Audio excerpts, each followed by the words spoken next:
ပြင်သွားဖို့လုံးနေပြန်ပြီလားမသိဘူးဟိုမှာမနေ့ကလည်းတနေ့ကုန်သွားပဲဒီနေ့လေးမှသွားအောင်မှလားမသိ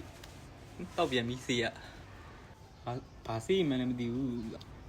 ဘယ်သွားမှမမေးရင်တော့ကောက်ရက်လို့ပြောရပဲကောက်ရက်တာဟုတ်လားမသိဘူးကွင်းဘက်နဲ့ပြောလိုက်လို့ရှင်တော့ဘယ်ကွင်းနေသွားပတ်မှန်းလည်းမသိထွက်လာကြီးစိုက်ကတော့မှမင်းသားရှုံးတော့တယ်အုတ်ထုပ်ကရဘာအုတ်ထုပ်နဲ့အောက်ကရှူးနဲ့အိမ်မနေတော့မှငင်းကောင်းစွတ်ကျဲနဲ့ခြေပေါင်းပြီးနဲ့အကိုကြီးဘယ်သွားမလို့လဲဟေးအပြင်သွားမလို့လေအလုပ်လေးပါလေလှုပ်အောင်လေအေးလုံးမပေါ့အပြင်သွားကနေလေစေးကြီးတော့သွားဘာစေးမှလည်းမသိဘူးလူလဲတန်တဲ့မမကြီးညို့မဲလေအမှုကြီးအောင်လုံးနေရပြီဘာစေးတော့ချိုးချင်းစားတာပါကွာတော့စိုးနေပြီးမှသွားအပြင်ကိုဘိန်းလေးပါလေရောင်းသွားပြီးပြီစားပစ်တွေလေးအမှာအကုန်လုံးအေး FZ I15โอเคဟုတ်ပြီဗျာတဲ့ဟုတ်တယ်ကျွန်တော်ဒီပိုင်းလေးအပြင်လေးတွေနည်းနည်းသွားတာများနေတော့အယောင်ဖို့လေးတွေမတင်တော့အခုငေါက်ခံနေရတော့အယောင်ဖို့လေးတင်ပြီးမှဆက်သွားတော့အဲ့တော့အယောင်ဖို့လေးတင်ပေးခဲ့လောက်ပါအခုကျွန်တော်စီမှာ FZB3 မင်းနေကြတဲ့ညီကိုတွေပေါ့နော် FZB3 model 2019လုံးဝ share engine လည်းလုံးဝအမိုက်ဘကိုး83ရပ်ပလက်နဲ့တစည်းရှိပါတယ်ဈေးလေးက360ကျော်နဲ့ရောင်းချပေးမှာဖြစ်ပါတယ်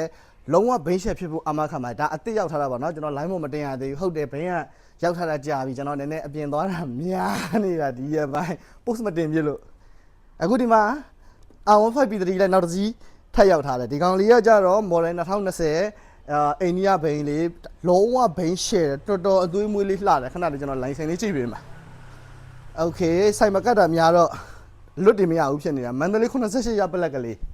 မန္တလေး88ရပ်ပလက်ကလေး line တက်တန်းကြည့်ရတယ်လုံးဝဘိန်းမိုက်တယ်အင်ဂျင်လုံးဝအတင်းလေးဒီကောင်လေးကတော့ဈေးနှုန်းလေးကကျွန်တော်နောက်နေ့မှဟို PC တွက်ပြီးပြန်ပြောပေးမယ်နော်အခု okay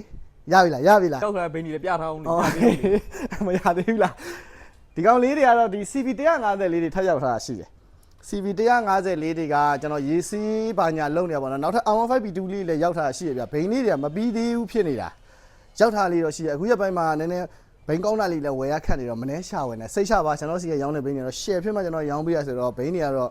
ထပ်ရောက်ထားတယ်ဒီမှာ CV လေးဒါလေးဆိုလည်းရေမစီရသေးဘူးဒီမှာနောက်နေ့ပြီးမှာပါเนาะကျွန်တော်အခုဟိုဘိန်းလေးတွေကလည်းအခုရက်ပိုင်းမှာပြုံပြီးဝယ်တယ်လို့ဖြစ်နေလို့စာပစ်ကနည်းနည်းနှီးနေလို့ပါโอเคပါသွားလိုက်မယ်เนาะဆရာကြီးကျွန်တော်အပြင်သွားလို့ရပြီလားယင်အဲ့လိုဆိုတော်ပြရပေါ့လှုပ်ဖေးပါလေပေါ့